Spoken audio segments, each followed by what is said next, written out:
വാർത്തകൾ ആദ്യമേ അറിയാൻ പ്രൈം ന്യൂസ് മലയാളം സബ്സ്ക്രൈബ് ചെയ്യൂ. സോഷ്യൽ മീഡിയയിൽ ഇപ്പോൾ വൈറലാകുന്നത് ഒരു ഓട്ടോക്കാരന്റെ കഥയാണ്.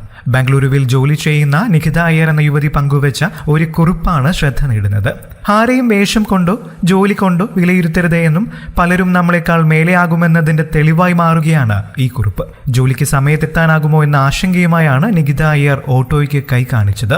ഓട്ടോ അടുത്തു വന്നു നിർത്തിയതോടെ നിഖിതയുടെ ആശയക്കുഴപ്പം കൂടി. മുടിയും താടിയും നരച്ച ഒരു അപ്പൂപ്പനായിരുന്നു ഓട്ടോ ഓടിച്ചിരുന്നത് എന്നതായിരുന്നു കാരണം. ഈ ഓട്ടോയിൽ പോയാൽ സമയത്തെത്തുമോ എന്ന് ശങ്കിച്ച് നിൽക്കവേ 74-കാരനായ ഓട്ടോ ഡ്രൈവർ മനോഹരമായ ഇംഗ്ലീഷിൽ സംസാരിച്ചു തുടങ്ങി. സാധാരണക്കാരനെ പോലെ തോന്നിച്ച ഓട്ടോ ഡ്രൈവറുടെ അസാധാരണമായ ഇംഗ്ലീഷ് പ്രാവീണ്യമാണ് നിഖിതയെ അത്ഭുതപ്പെടുത്തിയത്. നിഖിതയുടെ ഓരോ ചോദ്യത്തിനും വ്യക്തമായ മറുപടി നൽകാൻ പട്ടാഭിരാമൻ എന്ന ഡ്രൈവർ തയ്യാറായതോടെ 45 മിനിറ്റ് നീണ്ട ആ യാത്രയിൽ ഒരു അപൂർവ ജീവിതകഥയാണ് അവർക്ക് മുന്നിൽ തെളിഞ്ഞു വന്നത്. തന്റെ ജീവിതത്തിലെ ആ അവിസ്മരണീയ അനുഭവം നിഖിത ലിങ്ക്ഡിൻ പോസ്റ്റായാണ് പങ്കുവച്ചത്.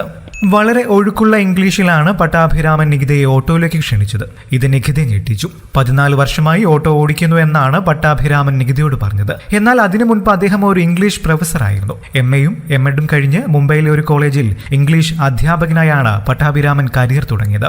ജാതിയുടെ പേരിൽ കർണാടകയിൽ ജോലി ലഭിക്കാതെ വന്നതോടെ ജോലി തേടി മഹാരാഷ്ട്രയിലേക്ക് പോകേണ്ടി വന്നു. പിന്നീട് മഹാരാഷ്ട്രയിലെ ഒരു കോളേജിൽ 60-ാം വയസ്സിൽ വിരമിക്കുന്നതുവരെ 20 വർഷം ഇംഗ്ലീഷ് പ്രൊഫസറായി ജോലി ചെയ്തു.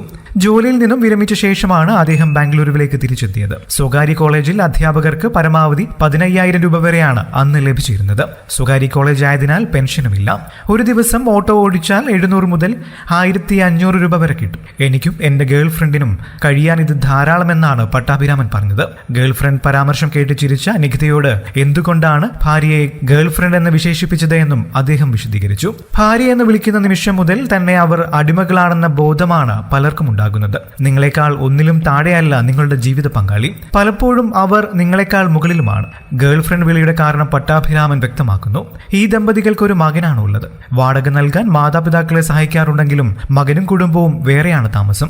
ഞങ്ങൾ മക്കളുടെ സംരക്ഷണയിലല്ല കഴിയുന്നത്. അവർ അവരുടെ ജീവിതവും ഞങ്ങൾ ഞങ്ങളുടെ ജീവിതവും സന്തോഷത്തോടെ ജീവിക്കുന്നു എന്നായിരുന്നു പട്ടാഭിരാമന്റെ വാക്കുകൾ. ജീവിതത്തെക്കുറിച്ച് ഒരു പരാതിയില്ല, ഒന്നിലും പശ്ചാത്താപമില്ല.